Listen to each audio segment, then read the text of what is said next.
Praise Lord. വാത്സല്യ സഹോദരങ്ങളെ, ഈ ദിവസങ്ങളിൽ ദൈവം എന്നിലൂടെ ചെയ്ത അത്ഭുത സാക്ഷ്യങ്ങളുമായി ഞാൻ നിങ്ങളുടെ മുൻപാകെ ആയിരിക്കുന്നു. കഴിഞ്ഞ ആഴ്ചയിലും പറഞ്ഞതുപോലെ ഗീതമാതാവിൻ്റെ വിയോഗത്തിന് 2 ദിവസം മുൻപാണ് മാതാവ് എങ്ങനെയാണ് രക്ഷിക്കപ്പെട്ടത് എന്നതിനെക്കുറിച്ച് ഞാൻ നിങ്ങളോട് അറിയിച്ചത്. ഒരു ദിവസം ഈ മാതാവ് അയൽവാസിയുടെ വീട്ടിലേക്ക് എന്നെ പ്രാർത്ഥനയ്ക്കായി കൊണ്ടുപോയി. അവിടുത്തെ വിഷയം എന്താണെന്ന് ചോദിച്ചാൽ, ആ കുടുംബത്തിനകത്ത് സമാധാനമില്ല, സ്വസ്ഥതയില്ല. അങ്ങനെ വളരെ വേദനയോടുകൂടെയാണ് ആ ഭവനത്തിലെ മാതാവ് എന്നെ ആ ഭവനത്തിലേക്ക് സ്വീകരിക്കുന്നത്. ആ സമയത്ത്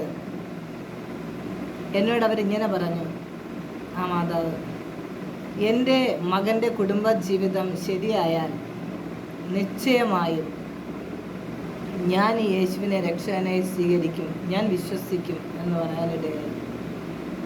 എന്തായാലും ദൈവത്തിൻ്റെ കൃപയാൽ ആ കുടുംബത്തിന് വേണ്ടി ഇടിവ് നിൽക്കുവാനും പ്രാർത്ഥിപ്പാനും സർവശക്തനായ ദൈവം എന്നെ സഹായിച്ചു. അങ്ങനെ പ്രാർത്ഥനയെല്ലാം കഴിഞ്ഞ് ദിവസങ്ങളും ആഴ്ചകളും കഴിഞ്ഞ് അവരുടെ കുടുംബജീവിതം ഏറ്റവും അനുഗ്രഹമുള്ളതായി തീർന്നു.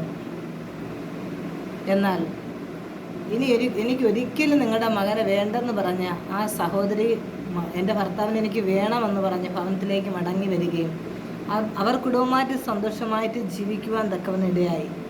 അങ്ങനെ ഇരിക്കുമ്പോൾ ഒരു ദിവസം ഞാൻ ചോദിച്ചു, ആൻറ്റി, മകൻ്റെ കുടുംബജീവിതമൊക്കെ ഇപ്പോൾ എങ്ങനെ ഇരിക്കുന്നു? വളരെ സന്തോഷമായിട്ടിരിക്കുന്നു സിസ്റ്ററെ, ഞങ്ങൾ വളരെ സന്തോഷത്തോടെ ഇരിക്കുന്നു.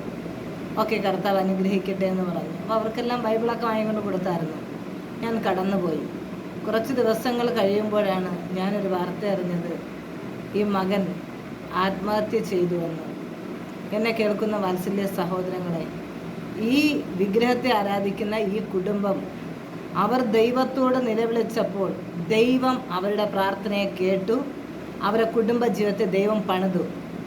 എന്നാൽ ദൈവത്തിൻ്റെ മുൻപാകെ എടുത്ത തീരുമാനത്തിന് ഒരു വിലയും കൽപ്പിക്കാതെ അവർ സാഹചര്യത്തിനനുസരിച്ച് അവരുടെ വാക്കുകൾ മാറി, അവർ പറഞ്ഞ വാക്ക് മറന്നു. അവർ ദൈവത്തിലേക്ക് മടങ്ങി വന്നില്ല. ജീവിതത്തിൽ ഒരു മരണാവസ്ഥയിലൂടെ കടന്നു പോകുമ്പോഴാണ് അവർ ദൈവത്തെ അറിയാനിടയായി തീർന്നത്. കാരണം ആ മകൻ അപ്പോഴും ആത്മഹത്യക്ക് ശ്രമിച്ചൊരു വ്യക്തിയായിരുന്നു ആ പ്രാർത്ഥിക്കുന്ന സമയത്ത്. പലപ്പോഴും നമ്മളെല്ലാവരും അങ്ങനെയാണ്. നമ്മളൊരു വാക്ക് പറഞ്ഞാൽ സാഹചര്യത്തിന് അനുസരിച്ച് നമ്മൾ വാക്ക് മാറ്റി പറയാറുണ്ട്. എന്നാൽ ദൈവത്തോട് നമ്മളൊരു വാക്ക് പറഞ്ഞാൽ അത് മാറ്റി പറയാൻ പാടില്ല. കുറച്ച് ദിവസം കൂടെ കഴിഞ്ഞു. പിന്നീട് ഞാൻ അറിയുന്നത്, മാസങ്ങൾ കഴിഞ്ഞപ്പോൾ ഞാൻ അറിഞ്ഞത്, ആ മകൻ ആത്മഹത്യ ചെയ്തു. അപ്പോൾ ദൈവത്തോടൊരു വാക്ക് പറഞ്ഞാൽ നിശ്ചയമായിട്ടും ആ വാക്ക് നമ്മൾ നിറവേറ്റുക തന്നെ ചെയ്യണം. അതുപോലെ തന്നെ ആ ഗീത ആൻറ്റിയുടെ ഒരു ബന്ധുവിൻ്റെ ഭവനത്തിൽ വിളിച്ചുകൊണ്ട് പോയി. ആ സഹോദരിക്ക് 2 മക്കളുണ്ട്. അന്നൊരു 30-35 വയസ്സ് പ്രായമുള്ളൊരു സഹോദരി, മക്കൾ സ്കൂളിൽ പഠിക്കുന്നു. ആ ഭവനത്തിൽ പ്രാർത്ഥിക്കാൻ കൊണ്ടുപോകുമ്പോൾ ആൻറ്റി പറഞ്ഞു, ഈ സഹോദരിക്ക് മാനസിക പ്രശ്നമാണ്. അവരുടെ പിതാവിന് മാനസിക പ്രശ്നം, പാരമ്പര്യമായിട്ടുള്ള ബുദ്ധിമുട്ടാണ് അവരുടെ ജീവിതത്തിൽ. എന്തായാലും നിരന്തരം പ്രാർത്ഥിച്ചു.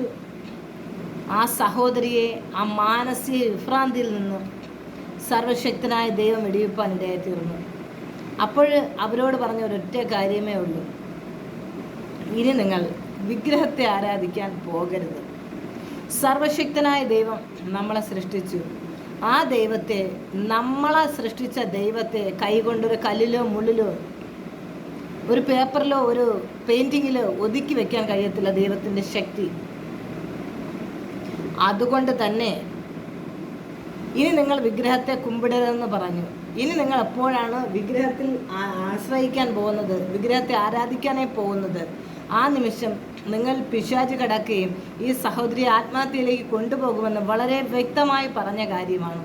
എന്നാൽ വാത്സല്യ സഹോദരങ്ങളെ, ഈ ബുദ്ധിമുട്ടൊക്കെ മാറി ഭർത്താവും കുഞ്ഞുങ്ങളുമായിട്ട് വളരെ സന്തോഷത്തോടെ ജീവിക്കുന്ന സമയത്ത് ഈ സഹോദരിക്കൊരാഗ്രഹം, ക്ഷേത്രത്തിൽ പോയൊന്ന് കുളിച്ച് തൊഴണമെന്ന്. ഈ സഹോദരി കടന്നുപോയി ക്ഷേത്രത്തിൽ ചെന്ന് തൊഴുതിട്ടൊക്കെ വീട്ടിൽ വന്ന് അന്ന് രാത്രിയിൽ ആ സഹോദരി ആത്മഹത്യ ചെയ്തു.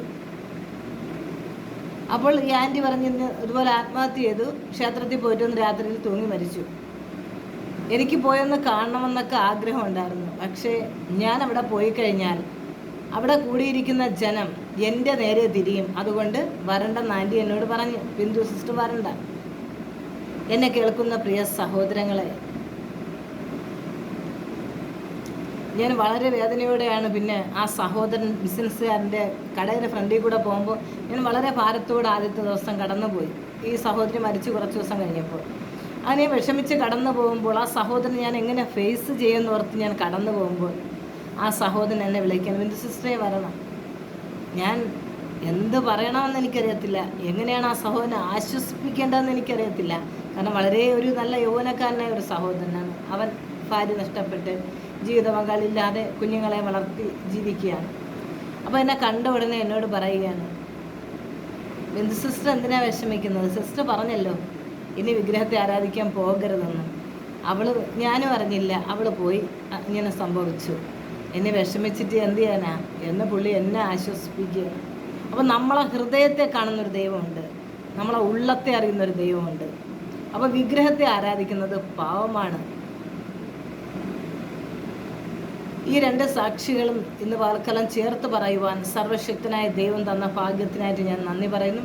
ഇനിയും അടുത്ത ആഴ്ചയിലും ഗീത ആൻറ്റി എന്നെയും കൊണ്ടുപോയി ആ മാതാവ് മുഖാന്തരമായി അനേകർ ദൈവത്തെ അറിയുവാൻ ഇടയായിത്തീർന്നു. ഇനിയും അടുത്ത ദിവസം സാക്ഷ്യമാറ്റി വരാം. അതുവരെയും God bless you. Have A nice day.